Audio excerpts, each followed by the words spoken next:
Hello everyone, দেখতেই পাচ্ছ ক্লায়েন্টের ফ্রন্টে কত সুন্দর সফট লাইন ক্রিয়েট করে আমাদের বান হেয়ার স্টাইলিংটি ক্রিয়েট করা হয়েছে। তোমরা যদি এই সুন্দর বান হেয়ার স্টাইলিংটি শিখতে চাও অবশ্যই ভিডিওটি শেষ অবধি দেখো।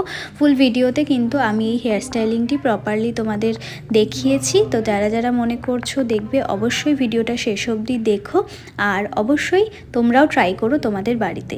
আর তার আগে জানিও আমাদের রেজিস্ট্রি ম্যারেজের জন্য রেডি হওয়া আমার এই ক্লায়েন্টকে তোমাদের কেমন লাগছে, মেকআপ লুকটাও তোমাদের কেমন লাগলো অবশ্যই জানিও। এখানে দেখো ফ্রন্টে বেশ খানিকটা হেয়ার ছেড়ে আমি এয়ার টু এয়ার পার্টিশন করে নিয়েছি এবং ব্যাক সাইডে একটা পনিটেল করে নিচ্ছি রাবার ব্যান্ড এবং একটা বব পিনের সাহায্যে। দেখতেই পেলে কিভাবে আমরা পনিটেল করলাম।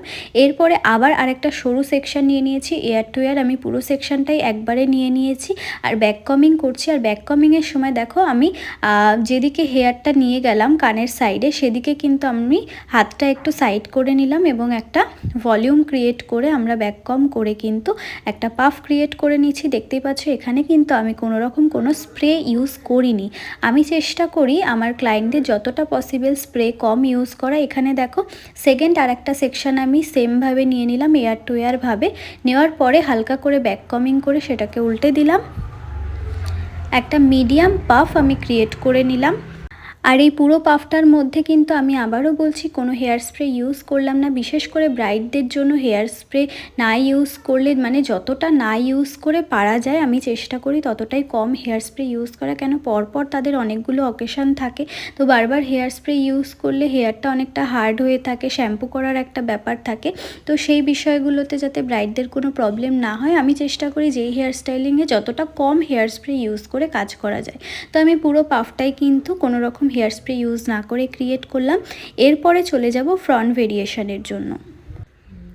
পাফটাকে সুন্দর করে একটা রাউন্ড শেপ দিয়ে নিলাম। দিয়ে নেওয়ার পরে এর ওপরে কিন্তু আমাদের বাকি হেয়ার স্টাইলিংটা কমপ্লিট হবে। তোমরা যে যেরকম ভলিউম চাইছো সেই অ্যাকর্ডিং পাফটা ক্রিয়েট করে নেবে। এরপরে দেখো ফ্রন্টের হেয়ারে যেখানে আমরা লাইন ক্রিয়েট করব সেখানে কিন্তু আমরা একটু শাইন স্প্রে ইউজ করে নিলাম প্রপার ফিনিশিংয়ের জন্য। এরপর ফ্রন্ট থেকে বক্স সেকশন নিয়ে নিচ্ছি। বক্স সেকশনটাকে আবার দুটো পার্টে ডিভাইড করব।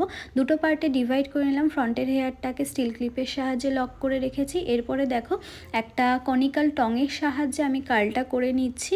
এছাড়াও তোমরা কিন্তু নর্মাল যে স্ট্রেট কার্লার আসে সেই কার্লার দিয়েও তোমরা কার্লটা করে নিতে পারো 20 mm 25 mm, যে যেরকম ভলিউম বা হাইট চাইছো সেই অ্যাকর্ডিং কার্লার ইউজ করবে। এবার কার্ল করে নেওয়ার পরে সাইডে দুই সাইডে যে হেয়ারটা আছে সেই হেয়ারটাকেও আমরা দুটো পার্ট করে কিন্তু কার্ল করে নিচ্ছি। দেখতেই পাচ্ছ সেমভাবে আমরা অপোজিট সাইডেও কিন্তু কার্লটা কমপ্লিট করে নেব।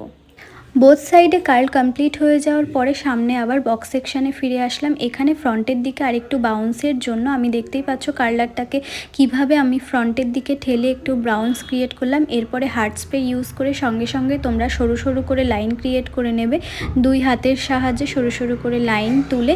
এরপরে সাইডের যে হেয়ারটা থাকবে সেই হেয়ারটাকেও তোমরা ব্যাক সাইডে কম করে নিয়ে ইউপিনের সাহায্যে লক করে আস্তে আস্তে সুন্দর করে লাইন ক্রিয়েট করে নেবে। তোমরা দেখতেই পাচ্ছ।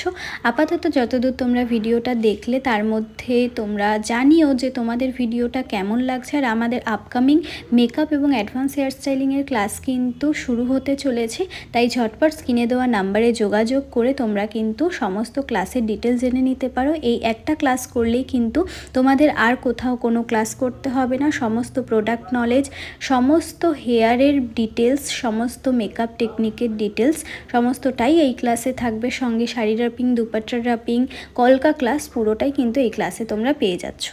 এরপর অপোজিট সাইডের হেয়ারটাকে তোমরা দেখতেই পেলে কার্ল করে নেওয়ার পরে হার্ড স্প্রে ইউজ করার পরেই সঙ্গে সঙ্গে আমি কিন্তু আবার লাইন ক্রিয়েট করে নিচ্ছি। লাইন ক্রিয়েট করার পরে কিন্তু আবার একটু হার্ড স্প্রে দেবো এটাকে প্রপার সেট করার জন্য।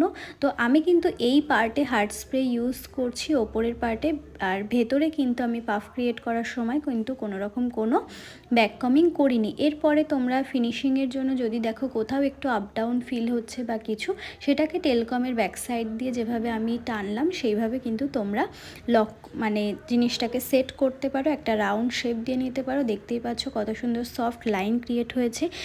এই ফ্রন্ট ভেরিয়েশনের হেয়ার স্টাইলিংটা কিন্তু খুবই ট্রেন্ডি। এখন প্রচুর ব্রাইডদেরও ডিমান্ড থাকে যে এই হেয়ারটা করে দিতে হবে।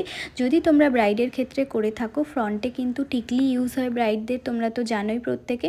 তো সেক্ষেত্রে যখন আমরা পাফটা করেছিলাম ভেতরে, সেই টাইমেই কিন্তু আমরা মিডিলে টিকলিটাকে সেট করে নেব। সেট করে নেওয়ার পরে সেম টেকনিক ইউজ করব, বক্স সেকশন করে নিয়ে তারপরে সমস্ত লাইনগুলো করব।